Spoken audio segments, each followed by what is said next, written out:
Gente, a concessão do metrô que liga Belo Horizonte à Contagem aconteceu na última quinta-feira, lá na Bolsa de Valores de São Paulo, a B3. A empresa vencedora foi a Comporte Participações S.A. e o valor foi 25 milhões de reais. Lembrando que a empresa terá que revitalizar a linha 1, que já existe, e construir aquela tão sonhada, tão esperada, tão desejada linha 2, que vai ligar o Barreiro ao Calafate. E aí quem fala sobre os próximos passos dessa concessão para a gente do metrô é o secretário de Infraestrutura e Mobilidade, Fernando Marcato, está aqui com a gente no Central 98. Secretário, bom dia, seja bem-vindo mais uma vez ao Central. Secretário, acho que o senhor está no mudo, não estou conseguindo te ouvir. Bom dia, melhorou? Bom dia, agora sim, agora perfeitamente, seja bem-vindo. Obrigado.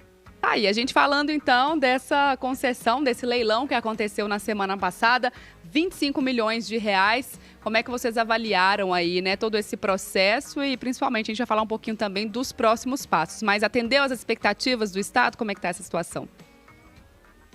Olha, atendeu sim, não foi um processo simples, um processo que está sendo estruturado há quase 3 anos. E nós tivemos na reta final aí uma grande resistência, inclusive com a equipe de transição querendo cancelar o projeto. E houve uma grande articulação aí do governador Zema junto ao vice-presidente Alckmin para garantir que o projeto se realizasse, né?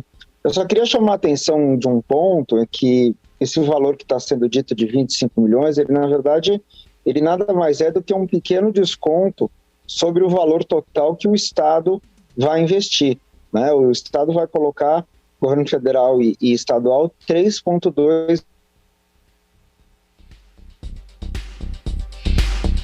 A gente perdeu a conexão com o secretário Fernando Marcato, secretário de Infraestrutura e Mobilidade do Estado de Minas Gerais. A gente espera retomar a conexão e volta a falar sobre esse assunto. Leilão do metrô, um tema que a gente discutiu muito aqui, a gente acompanhou todas as etapas, o secretário falando, né, que teve vários obstáculos, vários entraves, várias ações, processos judiciais sendo movidos. Acho que a gente recuperou o contato com ele. Secretário, a gente teve aí um probleminha na conexão. O senhor falava justamente sobre essa questão do valor, né, os 25 milhões de reais, estava explicando como é que isso faz parte aí de um todo. Só para a gente lembrar, o metrô, em 30 anos, do jeito que ele está, sem a linha 2, ele vai custar para os cofres públicos mais de 10 bilhões em 30 anos. Tá? Sem qualquer investimento, sem linha 2, o que a gente está fazendo? Recuperando a linha 1, fazendo a linha 2, o Estado, governo federal e governo estadual vão colocar 3,2 bi. Então, a gente está economizando aí quase 7 bilhões para o governo, para o Estado, e garantindo que os investimentos sejam feitos. Então é isso que precisa ser entendido, porque senão tem muita fake news, informação errada, e acaba que as pessoas não entendem o projeto direito. Secretário, prazer falar com você novamente. Agora, pós-leilão, como é que funciona? Quais são os próximos passos? Quando começam os investimentos da empresa que arrematou o metrô aqui de Belo Horizonte? Agora tem mais ou menos um mês para avaliar os documentos que a empresa apresentou. Ela tem que comprovar a capacidade técnica, mas isso a gente avalia agora, né, com os documentos que são apresentados. E aí, em mais ou menos um mês e meio depois disso, iniciam-se os trabalhos. Então a gente está falando aí que para março a empresa começa a trabalhar com melhoria de troca de trens, melhoria de sinalização e elaboração dos projetos da linha 2. E aí a linha 2 começa a ser feita a partir do 2º ano e as entregas se iniciam entre o 3º e concluem no 5º ano de contrato. Secretário, muita gente se preocupa, né, com essa questão quando a gente fala em concessão, a gente fala em privatização, iniciativa privada, muita gente fala, mas isso não é garantia de que o serviço será melhorado, de que a gente terá as entregas prometidas. Como é que fica a fiscalização, né, do Estado nesse sentido de realmente entregar aquilo que foi o proposto, aquilo que foi o combinado? O que pode acontecer se em algum, né, percurso, algum momento desse percurso, a gente não tiver a entrega prometida para a população? Acho que esse é o primeiro ponto. É sempre bom a gente comparar com o que a gente tem e o que a gente vai ter. Hoje a gente tem uma empresa federal sucateada que nós não conseguimos aplicar uma multa ou cobrar uma meta.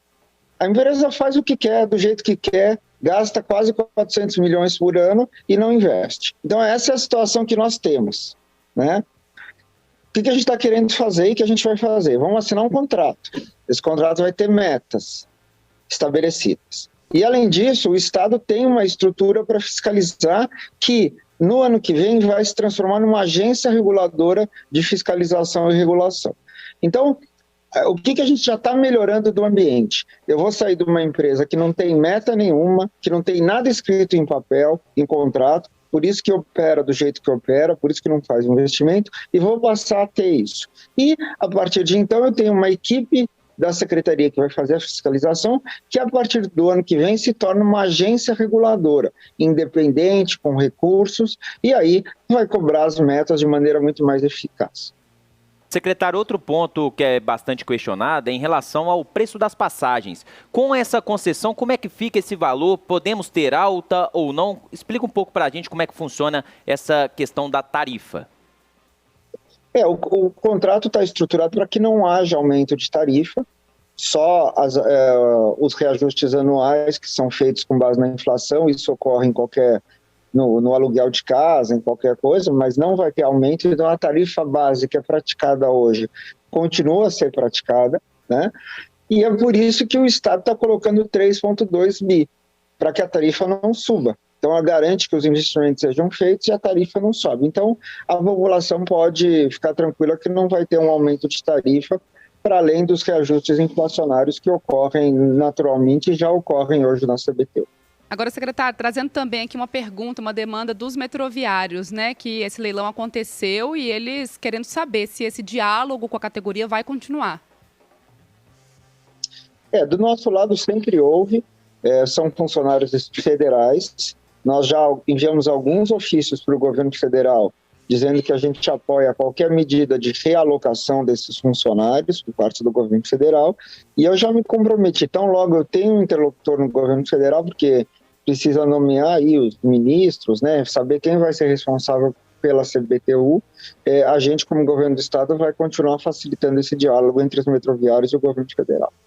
Secretário, agora a gente superou aí a primeira parte dos entraves junto à equipe de transição. A gente lembra que a equipe de transição entrou com uma ação na justiça para tentar suspender esse leilão. Depois teve ali um ofício que foi enviado ao Ministério da Economia também solicitando essa suspensão. E aí teve você ressaltou, o governador Romeu Zema conversou com Geraldo Alckmin e aí foi mantido. A gente, a partir de agora, podemos ter outro entrave por parte do governo federal, da nova equipe do governo federal, né, do Luiz Inácio Lula da Silva, para impedir que esses investimentos, que essa privatização vá para frente? Olha, a gente sentiu uma grande descoordenação, né? Ao mesmo tempo que você tinha a presidente do PT e deputados mineiros do PT entrando contra o processo, ou seja, que são contra a expansão do metrô de BH, uma loucura, porque até gente de fora de Minas dando palpite na expansão do metrô, parece que querem deixar Minas Gerais no atraso, né? É muito impressionante que até deputados de fora do estado, mas também deputados do estado que são contra, da mesma forma que foram contra o Rodoanel, são contra o metrô, então isso é uma loucura. Mas o que a gente crê, e a gente acredita que é isso que vai se consolidar, é que a equipe de fato de governo, como o próprio presidente falou, é uma equipe ampla, não é só a equipe do Partido dos Trabalhadores, né? Então, o vice-presidente Geraldo Alckmin, outras pessoas, mesmo na futura Ministério da Fazenda, que a gente já tem interlocução, que a gente muito séria, já sinalizaram que vão manter o projeto. Então, no momento em que as pessoas sentam na cadeira, têm obrigações como gestores, como nós temos, a gente acredita que a política sai de cena, né? Essa politicagem sai de cena e fica as decisões técnicas corretas. Então, o vice-presidente Alckmin já sinalizou que o contrato vai ser assinado, né? E a gente não espera que os gestores, esses sim, que estão lá por zelar o interesse dos dos mineiros, dos brasileiros, esses não vão jogar contra o interesse da população. A turma que gosta de fazer politicagem, essa infelizmente a gente não tem como controlar, mas a justiça já mostrou que eles não tinham razão e a gente está muito confiante que o novo governo federal vai dar seguimento a esse contrato. Secretário, trazer aqui também perguntas dos nossos ouvintes, aqui o pessoal já ansioso para a expansão do metrô aqui de Belo Horizonte. E o Daniel Santos, que é lá de Betim, perguntando que existe a possibilidade de expansão no futuro para outras cidades como Betim, Neves e também para a região da Pampulha? Existe um planejamento, né? Você tem a linha 3, que é aquela da Savassi, mas ela seria subterrânea. A gente tem também uma linha planejada que vem ali da região de Brumadinho também. Então tem algumas linhas e tem essa também de Betim. Agora, o que a gente precisa é garantir o início da 2 e, em paralelo, começar a buscar recursos. Porque, infelizmente, obras de mobilidade, elas não são obras autossustentáveis. O que isso quer dizer? Que a tarifa não é suficiente para pagar todos os investimentos. Então, você precisa trazer dinheiro do governo do estado ou do governo federal para fazer a obra. Então, nossa articulação vai ser junto ao governo federal, as contas do estado entrando nos trilhos, né, aos poucos, a gente já tem feito essa articulação para garantir essa nova expansão. Não é algo simples, eu não posso prometer isso quando, mas a gente certamente já está no nosso radar para buscar mais recursos para fazer a expansão das demais linhas do metrô.